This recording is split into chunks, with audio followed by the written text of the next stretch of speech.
వి gold trusted gold buyers తాకట్టులో ఉన్న బంగారాన్ని విడిపించి ఈ రోజు ఉన్న మార్కెట్ ధరకే కొనబడును. మరిన్ని వివరాలకు సంప్రదించండి 7771077720.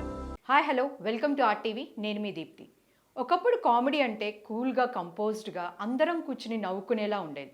ఇప్పుడు అది డార్క్ కామెడీ పేరుతో చాలా వల్గర్గా మాట్లాడటం, డీఫేమ్ చేసి మాట్లాడటం, ఎదుటివారిని కించపరచడం ఇట్లాంటివి చాలా ఎక్కువగా చూస్తున్నాం. మనం రీసెంట్గా చూసుకున్నట్లయితే రణ్వీర్ అలహాబాదీ ఫేమస్ పాడ్కాస్టర్, అతను చేసిన ఒక కామెంట్స్ అనకూడదు, వల్గర్ స్టేట్మెంట్ మనకు తెలిసిందే. సో అది కానీ అంతకుముందు ఇంటర్నెట్లో ఒక చిన్నపిల్ల ఒక ఫాదర్ ఉన్న సిచ్యువేషన్ని కొంతమంది కూర్చుని డార్క్ కామెడీ పేరుతో మాట్లాడటం కానీ ఇవన్నీ చూస్తూ ఉన్నాం. అసలు సమాజం ఎటుపోతుంది? ఈ విషయాల గురించి మాట్లాడటం కోసం మనతో పాటు ఉన్నారు మైండ్ హెల్త్ సపోర్టర్ రాఘవి గారు. గుడ్ మార్నింగ్ రాఘవి గారు. Good morning. ఎలా ఉన్నారు? బాగున్నాను. రాఘవి గారు, మనం చూస్తే దీన్ని మాట్లాడాలంటే ఈరోజు దీని గురించి మనం ఒకప్పుడు కామెడీ అంటే చాలా కూల్గా కంపోజ్డ్గా అందరం కూర్చుని చాలా హ్యాపీగా ఎంజాయ్ చేసేటట్టు ఉండేది. ఇప్పుడు అది ఎలా అయిపోయిందంటే ప్రతి ఒక్కళ్ళు డార్క్ కామెడీ అని చెప్పేసి పిచ్చి పిచ్చిగా జోకులు అంటే బూతులు మాట్లాడటం, లిటరల్లీ షోస్లో వల్గర్గా జోక్స్ వేయడం, అంటే ఎదుటి మనిషి ఉందని ఇది కూడా లేకుండా వాళ్ళ మీద రోస్ట్ చేసి వల్గర్గా మాట్లాడితే అదే జోకులు అని ఫీల్ అవ్వడం, ఇలాంటివి ఎక్కువ అయిపోయాయి షోస్లో. కానీ సో దీని గురించి మీరు ఏమంటారు? సో నేనైతే వార్న్ చేద్దాం అనుకుంటున్నానండి. ఇప్పుడు పేరెంటింగ్గా ఉన్న వాళ్ళు అవనండి, లేకపోతే 30s 40s 20sలో ఉన్న వాళ్ళు అవనండి, ఈ రోజున మీకు ఇది బాగా అనిపిస్తుంది. బట్ నెక్స్ట్ జనరేషన్స్ ఏవైతే ఉన్నాయో అవి ఎటు వెళ్తాయా అని చెప్పి మనం ఆలోచించాల్సిన అవసరం, ఖచ్చితంగా రెస్పాన్సిబిలిటీ మన మీద ఉంది. పేరెంట్స్గా ఉన్న వాళ్ళు ఎంజాయ్ చేస్తున్నా, లేకపోతే ఇప్పుడు 20s 25sలో ఉన్న వాళ్ళు కనుక చేస్తున్నా, వాళ్ళ నెక్స్ట్ జనరేషన్ అదే కామెడీ ఏమో, ఇంతకు మించి కామెడీ లేదేమో అనుకుంటారు. సో వీళ్ళు ఏం చేస్తారు, దీన్ని డార్క్ కామెడీని అలా ఇంకేమన్నా చేయొచ్చు, దీన్ని నెక్స్ట్ లెవెల్కి తీసుకెళ్ళ. టెక్నాలజీ ఎలా అయితే మనకి పెరుగుతూ వస్తుందో డైలీ, దీన్ని కూడా దాన్ని ఇంకా ఇంప్రూవైజ్ చేసి డార్క్ కామెడీని ఇంకొత్త పేరు పెట్టి ఏమన్నా. ఇప్పుడు వాళ్ళు ఏమంటారంటే డార్క్ కామెడీ అనేది అందరికీ అర్థం కాకపోవచ్చు, ఓన్లీ సర్టన్ ఆడియన్స్ అంటే జెన్జీ కిడ్స్ ఉంటారు చూసారా, వీళ్ళకే బాగా అర్థమవుతుంది, వాళ్ళ వరకే చూస్తారు, మిగతా వాళ్ళు చూడకపోయినా పర్లేదు అంటున్నారు. మీరు అంటున్న జెన్జీ కిడ్స్ కూడా రేపు పొద్దున నెక్స్ట్ వాళ్ళకి నెక్స్ట్ జనరేషన్ వస్తుంది, వీళ్ళకి అర్థమైనప్పుడు వాళ్ళు ఇంకెంత స్మార్ట్గా ఉంటారు, వీళ్ళు దానికి అలవాటు పడిపోయి ఉంటారు కాబట్టి వాళ్ళకి అర్థమవుతుంది, నవ్వుతారు. ఒక్కటి ఆలోచించండి, వీళ్ళ సైకాలజీ. ఇప్పుడు నేను మార్నింగ్ లెగుస్తాను, ఎడిక్ట్ అవుతాను, అన్ని ప్రోగ్రామ్స్ నేను యూట్యూబ్లో చూసినా లేకపోతే టీవీ పెట్టినా నాకు ఇలాంటి కంటెంటే వస్తుంది. నాకు వస్తున్నప్పుడు అలవాటు పడిపోతాను. నేను ఏ కిడ్ అయినా అవనండి, నాకు ఎంత ఏజ్ అయినా అవనండి, దానికి అలవాటు పడిపోయి నేను రోజు దానికి ఎడిక్ట్ అయిపోయి కామెడీ అంటే ఇదే అని నేను సబ్కాన్షియస్గా బిలీవ్ చేసేస్తాను. చేస్తున్నప్పుడు నాతో పాటు కూర్చుంటున్న వాళ్ళు నా పేరెంట్సా, లేకపోతే నా ఇన్లాస్ ఉన్నారా, లేకపోతే నా హస్బెండ్ ఉన్నాడా, లేకపోతే నా వైఫ్ ఉందా, లేకపోతే వాళ్ళ మెంటాలిటీ వేరుందా, నా కిడ్స్ పరిస్థితి ఏంటని అర్థం కాకుండా కామెడీనే కదా కూర్చుంటాం. అక్కడ పిల్లలకి అర్థం కాకపోవచ్చు, వాళ్ళ పిల్లలకి అర్థం కాదు, కానీ అదే కామెడీ కదా అనుకుంటారు. ఆ పిల్లలు ఒక 20sకి వచ్చేసరికి ఇది అర్థం అవుతుంది. సో వాళ్ళకి మనం కూర్చోపెట్టి కామెడీ అంటే ఇదే అని చెప్పి నేర్పిస్తున్నాం మనం ఈ రోజున. సో పిల్లలు అలా అలవాటు పడిపోయినప్పుడు నెక్స్ట్ వాళ్ళ డైలీ లైఫ్ యాక్టివిటీస్ చూస్తున్నప్పుడు ఆ కామెడీని రిలేట్ చేసుకునే చూస్తారు. వాళ్ళు చూస్తున్నప్పుడు వాళ్ళ బ్రెయిన్లో ఏం జరుగుతుంది. స్కూల్కి వెళ్ళే పిల్లలు కూడా ఈ మధ్యకాలం ఎలా తయారయ్యారంటే ఎఫ్ వర్డ్ అనేది చాలా కామన్ అయిపోయింది. అంటే అది అర్థం కావట్లేదు, వాళ్ళు ఈ ఇంటర్నెట్ని చూసి టీవీ షోస్ని చూసి వాళ్ళు ఫాలో అవుతున్నారా, లేకపోతే స్కూల్లో అందరు కిడ్స్ ఫాలో అవ్వడం అంటే ఎక్కడో ఒక చోట వాళ్ళు నేర్చుకున్నట్లే కదండి. సో అది ఎట్లా అయిపోయిందంటే అది ఒక కామన్ వర్డ్ అయిపోయింది. సో దీని గురించి మీరు ఏం చెప్తారు? Using that word has become a status ఈ రోజుల్లో నేను చూస్తున్నాను. పిల్లలు కనుక గ్రూప్ ఆఫ్ పిల్లలు ఆ పదాన్ని కనుక చాలా కాన్ఫిడెంట్గా మాట్లాడుతుంటే నెక్స్ట్ పిల్లలు ఏమనుకుంటున్నారంటే, అబ్బా ఈ అన్నయ్య ఎంత బాగా అన్నాడు, నేను కూడా నెక్స్ట్ ఏదైనా మూమెంట్ వస్తే అనాలి అని చెప్పి, ఈ మూమెంట్ ఉన్నా లేకపోయినా ఆ పదం చాలా నార్మల్. అంటే ఆ పదానికి వాళ్ళకి అర్థం కూడా తెలియదు. అంటే 3rd క్లాస్ 4th క్లాస్ ఇంకా ఇంకా 2nd క్లాస్ పిల్లలు కూడా ఈ వర్డ్ చాలా ఈజీగా నార్మల్గా వాడేస్తున్నారు స్కూల్స్. దట్స్ ద రీజన్ అండి, there the parents role comes. So మనం ఎక్స్ప్లెయిన్ చేయగలగాలి అసలు ఏం మాట్లాడుతున్నావు, మనం ఏం చేస్తున్నావు, వాట్స్ గోయింగ్ ఆన్. నువ్వు చూసే టీవీ నీకు ఏం చేస్తుంది, నువ్వు చూసే వీడియోస్ ఏం చేస్తున్నాయి, నువ్వు మాట్లాడే మాట ఏం చేస్తుంది, నీ పట్ల చుట్టూ ఉన్న వాళ్ళు ఏమనుకుంటున్నారు, అసలు నీకు నువ్వేమవుతావు అని ఎక్స్ప్లెయిన్ చేయాల్సిన రెస్పాన్సిబిలిటీ పేరెంట్స్కి మనకు ఉంటుంది. సో మనం అలా ఆలోచించుకోవాలి. అంతేగాని అంటే ఇప్పుడు నేను కూడా చూస్తున్నానండి, ఇప్పుడు నేను ఒక కమ్యూనిటీలో ఉంటా, కమ్యూనిటీలో పిల్లలు కూడా అంటే ఒక ఇంటర్ 10th 7th పిల్లలు ఆడుతూ చాలా నార్మల్గా ఈ మాటకి మించి మాటలు మాట్లాడతారు. సో చుట్టూ 3rd class 2nd class 1st class పిల్లలు కూడా ఉంటారు. సో వాళ్ళు ఇన్స్పైర్గా తీసుకుంటారు. సో వాళ్ళకి ఈ పిల్లలకి ఎవరు చెప్పాలి? ఈ రోజున స్కూల్లో అంటుంటే మనకి ఏదో పనిష్మెంట్ ఇచ్చి ఆపుతాం, కానీ వాళ్ళకి అసలు మాటే మాట్లాడకూడదు, అవసరం లేని మాట అది అని ఎవరు చెప్పాలి? అది క్వశ్చన్ మార్క్. ఆ రెస్పాన్సిబిలిటీ ఎవరు తీసుకోవాలి? పేరెంట్స్గా ఫస్ట్ మనం తీసుకోవాలి. మనం ఏం చూస్తున్నాం అసలు, మనము చాలా మనం చేసేదాన్నే వాళ్ళు ఫాలో అవుతారు. పిల్లలు నార్మలైజింగ్, డార్క్ కామెడీని నార్మలైజ్ చేస్తున్నాం, అది ప్రాబ్లము.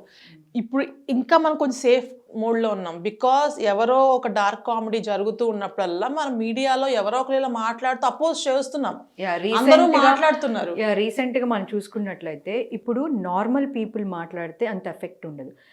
ఫేమస్ పాడ్కాస్టర్ మనం చూసాం, రీసెంట్గా అయింది రణ్వీర్ అలహాబాదీ. అతను అసలు జనరల్గా అతని షోస్ చాలా బాగుంటాయి, కంటెంట్ కానీ అది చాలా బాగుంటుంది. పర్సనల్ కూడా నాకు చాలా ఇష్టము అండ్ ఫాలో అవుతాను అతని పాడ్కాస్ట్.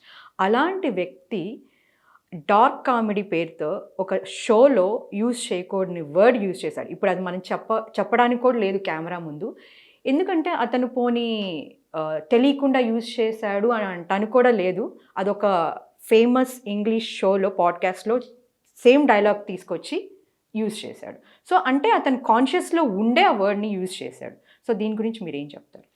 అతనికి నేను కూడా సబ్స్క్రైబర్ని, సో నేను తనని ఫాలో అవుతూ ఉంటా. తను చాలా మంచి గెస్ట్లను తీసుకొస్తుంటాడు, అన్ని సార్ట్స్ ఫీల్డ్లో ఉన్న వాళ్ళని తీసుకొచ్చి మంచి మంచి క్వశ్చన్స్ వేస్తుంటాడు, వర్కౌట్ చేస్తాడు. అండ్ తను ఇన్వాల్వ్ అయ్యి చేస్తాడు, ఏదో క్వశ్చన్స్ అడుగుతున్నట్టు కాకుండా వెన్ యూ అబ్జర్వ్ హిమ్ ఆయన చాలా ఇన్వాల్వ్ అయ్యి చేస్తూ ఉంటారు. అండ్ ఆయన కొన్ని ఉపాసనలు కూడా చేస్తూ ఉంటాడు ఆయన. స్పిరిచువల్ పాడ్కాస్ట్ కూడా చాలా బాగా చేశారు. See here we have to understand, స్పిరిచువాలిటీలో మన లైఫ్లోకి వచ్చింది అంటే మనలో చాలా మార్పులు వస్తాయి. ఫస్ట్ ఆఫ్ ఆల్ వచ్చే మార్పు మనం కాన్షియస్గా ఉంటాం, conscious of talking, conscious of listening, conscious of eating, even everything మనం కాన్షియస్గా చేస్తుంటాం. సో కాన్షియస్గా చేసినప్పుడు మనం చేసే ప్రతి పని ఒక వాల్యూ వస్తుంది, ఆ వాల్యూ లేకుండా అయిపోతుంది. దట్స్ ద రీజన్ మెడిటేషన్ చేయండి, లేకపోతే ఒక గురువుని సంప్రదించండి, లేకపోతే ఒక పూజ చేయండి అని ఎందుకు పెద్దవాళ్ళు చెప్తూ ఉంటారు, అందుకే చెప్తూ ఉంటారు.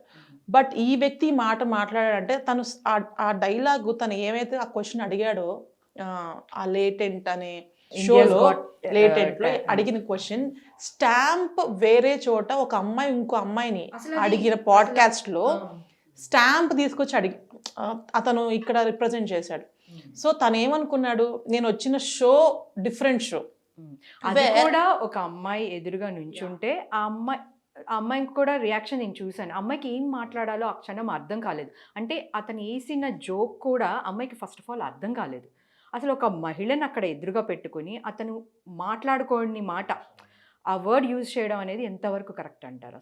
అది డెఫినెట్గా కరెక్ట్ కాదండి. It's not a word actually, ఒక past statement about his parents intimacy, private time గురించి తను మాట్లాడాడు, ఆప్షన్స్ ఇచ్చాడు. నువ్వు ఇలా చేస్తావా అని ఆప్షన్స్ ఇచ్చాడు. అది అందరూ విన్నారు, అందరూ అర్థమైంది. ఇక్కడ నేను తన గురించి ఏం చెప్దాం అనుకుంటున్నానంటే, he's very spiritual, trying to be spiritual, but he's not spiritual because he was very low. మన పాడ్కాస్ట్లో కొంచెం స్పిరిచువాలిటీ ఉన్న వాళ్ళు తెలిసి చూస్తే he's trying to be spiritual, but he's not, he's just practising doesn't mean తను స్పిరిచువల్ అని కాదు, పర్ఫెక్ట్ అవ్వము. బట్ ఆ ప్రాక్టీస్లో ఉన్నప్పుడు మన డిఫరెంట్ చేంజెస్ వస్తాయి. ఇఫ్ తన వాక్ శుద్ధి అంటారు, ఫస్ట్ వచ్చేది వాక్ శుద్ధి, మనం ఏమొస్తుంది మన గొంతులో ఎంచి అనేది చాలా ఇంపార్టెంట్. తను నిజంగా అలాంటి చేస్తూ ఉంటే ఇది ఒక్క మాట వల్ల ఎవ్రీథింగ్ విల్ కొలాప్స్. అండ్ తను చాలామందిని ఇన్ఫ్లుయెన్స్ చేస్తున్నప్పుడు డెఫినెట్లీ చాలామంది మీద ఇంపాక్ట్ పడుతుంది, తన లైఫ్ మీద పడుతుంది, తన లైఫ్ మీద పడుతుంది, తన చుట్టూ ఉన్న వాళ్ళ మీద పడుతుంది. ఇక్కడ ఏమైందంటే అండి, ఆ షోని అలాంటి షో, ఆ షోలో అన్ని డార్క్ కామెడీ, పక్కన వాళ్ళ బాడీ షేమింగ్ చేస్తూనో లేకపోతే వాళ్ళ టాలెంట్స్ ని షేమ్ చేస్తూనో నేను లేకపోతే వాళ్ళు ఇంకొక మాట్లాడిన ఇంకొక మాటలు shame చేస్తూనో. ఇది కూడా చూశాను. అంటే ఒక కేరళ మీద లిటరసీ మీద మాట్లాడాడు ఒక అతను. కేరళలో ఓటింగ్ లేదంటే it's a one of the literate state అని కూడా చెప్పాడు. ఒక స్టేట్మెంట్ పాస్ చేశారు. అంటే ప్రతిదాన్ని వాళ్ళు ఒక వల్గర్గా మాట్లాడి అంటే వాళ్ళని ఒక డౌన్ చేసి మాట్లాడటం అదొక కామెడీ అనుకుంటున్నారు. ఇక్కడే కాదండి, so trying to pull the other legs అనమాట, వాళ్ళని ఎలాగ ఏం మాట్లాడచ్చు అని చెప్పి అక్కడ అమ్మాయిని నుంచి పెట్టి క్వశ్చన్ అడిగాడు. సో ఇతను ఏమనుకున్నాడంటే ఆ షో అలాంటిది, I want to make some mark out there. So నేను ఎక్కడికి వెళ్తే అలా ఉండాలి అనే ఒక కాన్సెప్ట్ మనకు ఏడ్స్ వస్తుంది కాబట్టి తను అక్కడికి వెళ్ళి ఒక అలా mark ఉందామని ట్రై create చేసి చేసుకోవాలి. ఎక్కడి నుంచో తీసుకొచ్చిన డైలాగ్ని ఇక్కడేదో చెప్పి చాలా గొప్పగా నేను ఒక పెద్ద ఎదుటి మనిషిని ఆన్సర్ చేయలేనంత గొప్ప ఆన్సర్ క్వశ్చన్ నేను వేసాను అని చెప్పి ప్రౌడ్గా ఫీల్ అయిపోవటం. దానికి చుట్టుపక్కల ఉన్న వాళ్ళు నవ్వేసుకుని అబ్బాయి ఎంత గొప్ప క్వశ్చన్ అని చెప్పి అడగటం. తర్వాత ఇతను రియలైజ్ అయ్యి అయ్యయ్యో కామెడీ అనేది నా పేస్ కాదు, సో నేను ఏదో సంథింగ్ అలా ద్రొల్లిందంతే అన్నట్టుగా తను ఏదో కవర్ చేసుకున్నాడు. But he is really spiritual. I don't నేను నేను కూడా తను సబ్స్క్రైబర్ని, but I don't believe that he's a spiritual from the beginning. But కానీ తిని ఇంత ఇన్ఫ్లుయెన్సర్గా ఉన్నప్పుడు అంత నోరు జారి ఎలా మాట్లాడాడు అన్నది అక్కడ సిచ్యువేషన్ని తను ఎంత ఇన్ఫ్లుయెన్స్ అయ్యింది అనేది. Strong personality something will not get influenced with our situations. మన పర్సనాలిటీ మనకు ఉంటుంది కానీ తను అక్కడ ఇన్ఫ్లుయెన్స్ అయ్యాడు. So that is where. And influencers అంటే అండి, ఇప్పుడు నేను మాట్లాడాను అనుకోండి, నేను మాట్లాడితే మేబీ నా చుట్టూ ఉన్న ఇద్దరు ఇన్ఫ్లుయెన్స్ అవుతారు, తను మాట్లాడితే ఒక మిలియన్స్లో ఇన్ఫ్లుయెన్స్ అవుతారు. So influence is always there, but అది ఎంత ఇంపాక్ట్ అనేది depends upon the person who speaks. ఇప్పుడు ఆ షోలో ఉన్నవాళ్ళు కానీ అతను కానీ అప్పటికప్పుడు వాళ్ళు రియలైజ్ అవ్వలేదు ఇది అంటే రాంగ్ వెళ్తుందని. వాళ్ళు ఇట్స్ లైక్ ఒక 10 days తర్వాత when politician speaks on that అంటే వాళ్ళు ఒక ట్వీట్ చేశారు, మహారాష్ట్ర సీఎం కానీ వీళ్ళు ఒక ట్వీట్ చేసిన తర్వాతే ఇది బయటకు వచ్చింది. సో సొసైటీలో అసలు ఎట్లా ఉండాలంటారు రెస్పాన్సిబుల్? నేను ఒక చిన్న ఎగ్జాంపుల్ చెప్తానండి. ఇప్పుడు నేను ఒక డ్రగ్ ఎడిక్ట్ అనుకోండి, నేను నా పక్క నుండి నాతో పాటు తిరుగుతున్నవాడికి అలవాటు లేకపోయినా కొంతకాలానికి నాతో పాటే ఉంటున్నప్పుడు నా యొక్క ప్రభావం తన మీద ఉండి ఏదో ఒక పాయింట్లో నాలాగా మారే ఛాన్సెస్ 99% ఉంటాయి. అలాగే ఇతను కూడా వెళ్ళి అక్కడ ఉండటం వలన ఆ సిచ్యువేషన్లో ఉండటం వల్ల ఆ ఇన్ఫ్లుయెన్స్ ఖచ్చితంగా తన మీద ఉంది. అండ్ నేను ఇంతకుముందు చెప్పినట్టుగా ద గుడ్ థింగ్ ఈజ్ మనం అందరం ఇంకా అపోజ్ చేస్తున్నాం. ఇదా కంటిన్యూ అయితే మనం అందరం అపోజ్ చేయటం మానేసి this is what going on, ఇది నార్మలే కదా అనే అయిపోయే సిచ్యువేషన్స్కి మనం అందరం వెళ్ళిపోయామంటే విల్ బి ఎ డేంజర్. మనమే కాదు, నెక్స్ట్ ఉన్న వాళ్ళు నెక్స్ట్ జనరేషన్స్ కూడా మన చేతులారా స్పాయిల్ చేసి రేపొద్దున అది మనకి ఫైర్ బ్యాక్ అయినా మనం తీసుకోలేం. ఇప్పుడు నెక్స్ట్ జనరేషన్ గురించి మాట్లాడుకున్నాం కాబట్టి నేను ఈ క్వశ్చన్ అడుగుతున్నాం. ఎస్పెషల్లీ అమ్మాయిలు ఈ మధ్యకాలం షుగర్ డాడీ కల్చర్ అనేది చాలా ఫేమస్ అయిపోయింది. ఎగ్జాక్ట్గా ఒకప్పుడు అయితే ఇది యూఎస్లో ఉండేది, కల్చర్ ఉంది. బట్ మన ఇండియాలో ఇప్పుడు ఎలా అయిపోయింది అంటే it's a very common thing లాగా అయిపోయింది. సో ఒక సైకాలజిస్ట్గా మీరు ఏం చెప్తారు దీని గురించి? నేను చూసానండి, అంటే ఇప్పుడు మీ దగ్గర ఏమైనా కేసెస్ అట్లా వచ్చాయా? సో యాక్చువల్గా వీళ్ళు మన కేసెస్కి రారు, బట్ నేను చూసిన సొసైటీలో నేను చూసిన వాళ్ళలో టీనేజ్ అమ్మాయిలు ఎవరైతే ఉన్నారో వాళ్ళు దే హ్యాడ్ కొంతమందికి ఇది ఉంది. సో ఇది ఎందుకు వస్తుంది అని అడిగితే మనం ఒక్క రీజన్ చెప్పలేం. వీళ్ళకంటే చాలా పెద్ద ఏజ్లో ఉన్న వాళ్ళకి సపోర్టివ్గా ఒక ఆమె మాకు ఆమె నన్ను ఇట్లాగే ఒక డిగ్రీ చదువుతున్న ఏజ్ ఆమె నాతో మాట్లాడుతుంది. సో అక్క, ఇట్స్ లాంగ్ బ్యాక్ థింగ్ ఇది, అక్క నాకు ఇట్లాగా అక్క అంటే ఎందుకు ఇలా చేస్తున్నావు నువ్వు ఎందుకు అంటే నేను వినేదంటే 18, 19, 20 years ఉన్న అమ్మాయిలు ఇట్స్ లైక్ వెల్ సెటిల్డ్ ఉన్న మెన్ లైక్ వాళ్ళతో. సో ఇప్పుడు ఈ అమ్మాయి, నేను అమ్మాయితో మాట్లాడిన టైంకి అమ్మాయి గ్రాడ్యుయేషన్ చేస్తుంది. సో తనేమందంటే అక్క ఏముంది అక్క, ఏముండదు, మనకి మంచిగా డ్రెస్ వేసుకుంటాము, వెళ్తాము, మంచి రిసార్ట్, మంచి కేఫ్లో లేకపోతే హైఫై హోటల్స్లో కూర్చుంటాము, విల్ హ్యావ్ నైస్ ఫుడ్, మంచిగా మాట్లాడుకుంటాం, దేల్ షో అప్, మనలో గర్ల్ ఫ్రెండ్ లాగా దేల్ షో అప్, అంత మించి ఏమి ఉండదు, బట్ దేల్ పేయర్స్, చాలా డిగ్నిఫైడ్గా ఉంటుంది. ఇట్స్ ఆల్ అబౌట్ మనం ఎలా చూస్ చేసుకుంటున్నాము వాళ్ళని డిపెండ్ అవుతుంది. మనకు పక్కన ఇన్కమ్ వస్తుంది కదా, దీంట్లో మనకు పోయేది ఏముంది, మంచి డ్రెస్ వేసుకుంటున్నాం, వాళ్ళే కార్ పంపిస్తారు మనకి, వీళ్ళు గో ఒక ఫ్రెండ్తో వెళ్తున్నట్టే, గిఫ్ట్స్ ఒక ఫ్రెండ్తో వెళ్తున్నట్టే. సో వాళ్ళేంటి, వాళ్ళకి ఎలా ఉంటుంది అంటే వాళ్ళ మైండ్ సెట్ ఎలా ఉంటుందంటే వాళ్ళు ఒక 60s 70sలో ఉంటారు. వెన్ ఒక మంచి యంగ్లో ఉన్న గర్ల్ పక్కన ఉంటే they feel energetic. I mean thoughts వస్తాయి, ఐ మీన్ మంచి ఫ్రెష్ థాట్స్ వస్తాయి. I don't want to go in to the dark side of that, but ఫ్రెష్గా ఫీల్ అవ్వచ్చు, స్ట్రెస్ నుంచి రిలీఫ్ అవ్వచ్చు. అంటే వాళ్ళ ఏజ్ని మర్చిపోయి ఆ ఏజ్తో కలిసి మాట్లాడచ్చు.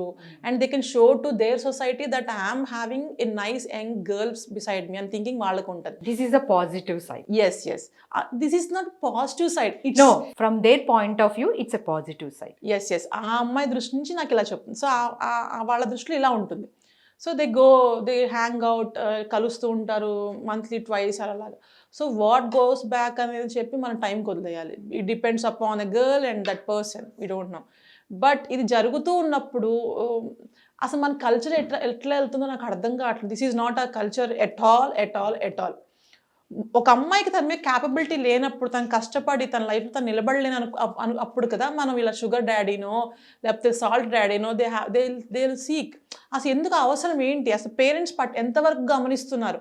మా అమ్మాయి కాలేజ్కి వెళ్ళి వచ్చింది, లేకపోతే ఆఫీస్కి వెళ్ళి వచ్చింది, ఇప్పుడు చక్కగా ఒక డ్రెస్అప్ చేసుకుని ఇంత టైంలో ఎందుకు వెళ్తుంది, ఎక్కడికి వెళ్తుంది? అట్లీస్ట్ అంత కూర్చొని మాట్లాడాలి. తనకి ఏం అవసరం ఉంది? తను దేనికోసం చూస్తుంది? ఒక హై సొసైటీలో బతకాలని చూస్తుందా, లేకపోతే ఇంకా ఫినాన్షియల్ సపోర్ట్ కోసం చూస్తుందా అని చెప్పి పేరెంట్స్ అర్థం చేసుకునే ప్రయత్నం చేస్తారా, లేకపోతే వాళ్ళు కనిపించగానే తిట్టి కొట్టి వాళ్ళు హెరాస్ చేస్తారా? అసలు పిల్లల మైండ్ సెట్ ఏ పాయింట్లో ఇలా మారుతుంది అని అర్థం చేసుకోవాలి కదా. సో అర్థం చేసుకోవాలంటే పేరెంట్స్ ఎంత దగ్గరగా ఉండాలి. అండ్ వీళ్ళు కూడా ఒక ఏజ్ వచ్చేసి ఉంటారు, వాళ్ళు ఏం చిన్నపిల్లలు కాదు, they will be in a matured state, right? So ఆ టైంలో నేను ఎందుకు ఇలా చేస్తున్నాను, దీనివల్ల పాయింట్ ఏంటి అని ఎందుకు అనుకోవట్లే. అండ్ కర్మ ఏంటంటే ఎక్కడో కల్చర్ తీసుకొచ్చి మనం ఎందుకు పెట్టుకుంటున్నాం, ఫిట్ అవ్వని మన సిచ్యువేషన్స్లో ఎందుకు పెట్టుకుంటున్నాం. అండ్ గర్వంగా దీంట్లో పాజిటివ్ సైడ్స్ చూస్తున్నాం. This is never A positive side.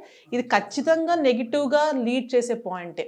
ఆ 70 years 80 years 60 ఇక్కడ ఏమవుతుందంటే తొందరగా ఈజీ మనీకి అలవాటు పడిపోతున్నారు. అంటే కష్టపడకుండా లైక్ ఈజీ మనీ వచ్చేస్తుంది, లేకపోతే తొందరగా సెటిల్ అయిపోతాం, ఇలాంటి థాట్స్ వల్ల ఎక్కువ జరుగుతూ ఉంటుంది. సో దాని గురించి ఏం చెప్తారు? There will be category of people, అమ్మాయిలైనా అబ్బాయిలైనా వాళ్ళ మనసుకి వాళ్ళ బాడీకి వాల్యూ ఇచ్చుకోరు.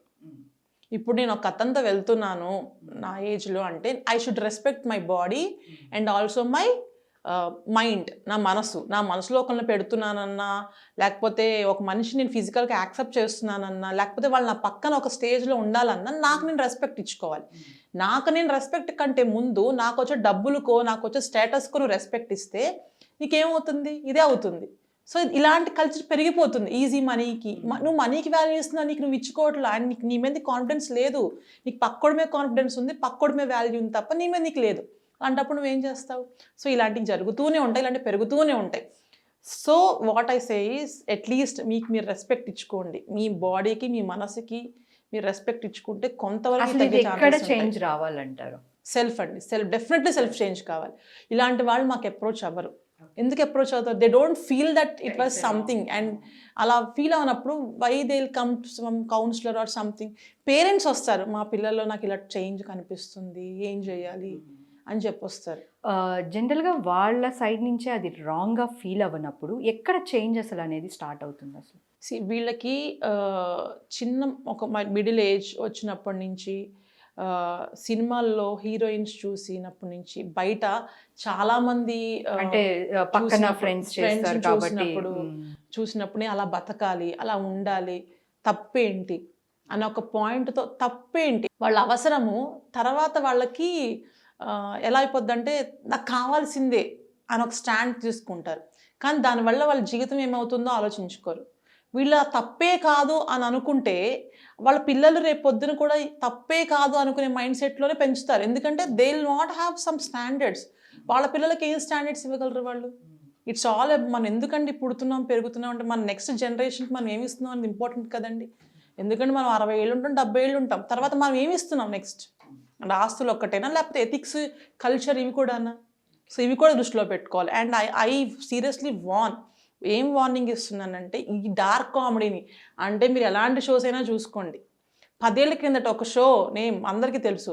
10 ఏళ్ల కిందట ఎలా ఉండేది, ఇప్పుడు ఎట్లా ఉంటుంది షో అంటే ఒక బాడీ షేమింగ్ చేయటం, ఒక అమ్మాయి సన్నగా ఉంటే బాడీ షేమింగ్ చేయటము, లేకపోతే ఇంకో అతనికి ఇంకోలాగా ఉంటే అతని బాడీలో ఏదో పార్ట్ని షేమ్ చేయటము, లేకపోతే వైఫ్ అండ్ హస్బెండ్ మధ్య ఉన్న రిలేషన్స్ని కామెడీ చేయటము, లేకపోతే ఆ హస్బెండ్కి ఈ పక్కింటి వైఫ్కి పట్టుకుని ఏదో కామెడీ చేయటము. కామెడీని నవ్వుతూ ఇదే కామెడీ అని చెప్పి ఆ షోని మనం ఈ రోజున పెద్ద చేసి అది మన నెత్తిమే పెట్టుకుని వాళ్ళందరినీ కింగ్గా క్వీన్గా మనం చూస్తున్నాం, ఈ రోజు సెలబ్రిటీస్గా చూస్తున్నాం. మనం ఎటు వెళ్తున్నామండి? ఈ రోజు వచ్చాడు రణ్వీర్, ఇది ఎంత మన దగ్గర జరగట్లేదు ఇవన్నీ. రణ్వీరే కాదు, అంతకు ముందు కూడా చూసుకున్న ఒక ఇంటర్నెట్లో ముగ్గురు ఒక చిన్న పిల్లని డాడీతో ఆడుకుంటున్నప్పుడు కూడా దాన్ని కూడా ఒక డార్క్ కామెడీ పేరుతో చేశారు. అది కూడా ట్రోల్ అయింది అప్పుడు మనకి. సో దెర్ ఆర్ లాట్, చాలా ఉన్నాయి డార్క్ కామెడీ పేరుతో చాలా వల్గర్గా మాట్లాడటం ఇట్లాంటివి. సో అసలు ఏం చెప్తారు? ఐ విష్ జంజాల్ గారు మూవీస్ వచ్చినప్పుడు మా అందరం నవ్వుకోలేదా అండి? ఈ రోజుకి మళ్ళీ అవి పెట్టుకుని చూస్తే మనం నవ్వుతాం.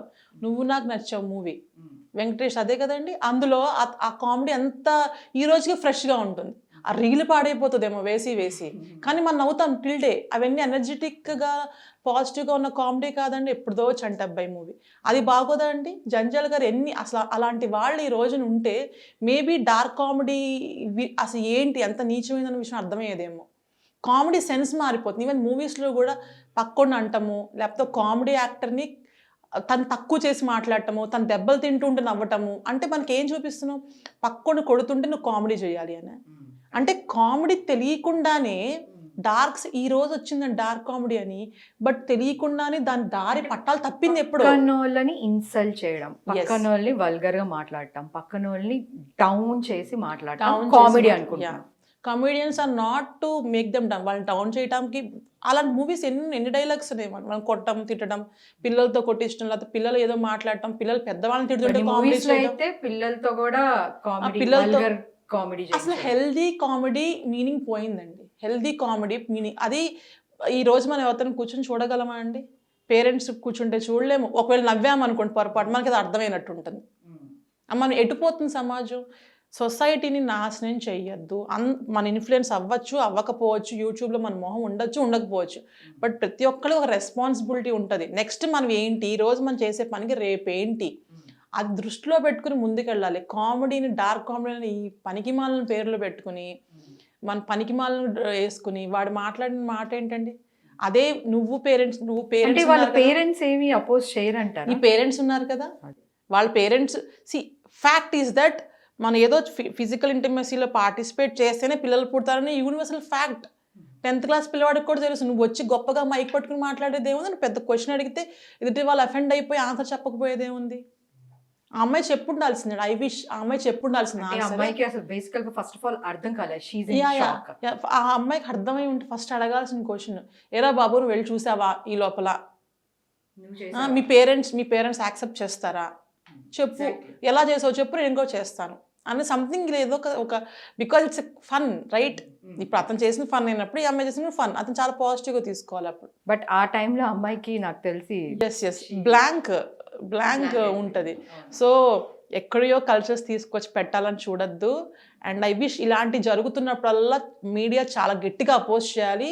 చేస్తున్నప్పుడే అపోజ్ చేసే వాళ్ళు పెరిగితే ఇది తగ్గుతుంది. తద్వారా మేబీ మన I'm afraid of next generations అండి. ఏం జరుగుతున్నా, రిలేషన్షిప్స్ ప్రాబ్లమ్స్ వచ్చినా, ఇలాంటి మాటలు వచ్చినా, I'm afraid of next generation. So as a psychologist అవ్వండి, సోషల్ యాక్టివిస్ట్ అవ్వండి, ఏమైనా at least as a women next generation ఏమవుతుందా, ఒక మదర్గా నెక్స్ట్ జనరేషన్ ఏమవుతుందా అనే ఒక భయం నాలో పెరుగుతుంది. థ్యాంక్ యూ రాఘవి గారు, థ్యాంక్ యూ సో మచ్. మరిన్ని వీడియోస్ కోసం ఛానల్ ని సబ్స్క్రైబ్ చేయండి. లేటెస్ట్ అప్డేట్స్ కోసం వాట్సాప్ ఛానల్ ని ఫాలో అవ్వండి. ఆ లింక్ డిస్క్రిప్షన్ లో ఉంది.